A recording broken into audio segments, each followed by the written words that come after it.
Yan mga kabarkads. Yan, ito yung update natin dito sa itong update mga kabarkads dito sa Maa Flyover Project. Yan. Dito na kanina sa abutment. Yan, nabuhusan na ng abutment.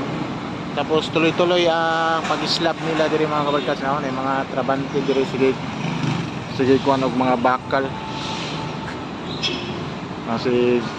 Si kuan og bakal napasaka sa taas.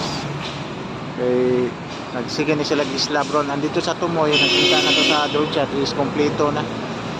Dito sa Tumoy. Tuloy-tuloy na gyud mga kabarkads 2025. Mahuman na gyud nila ilang ang Maa Flyover Project diri.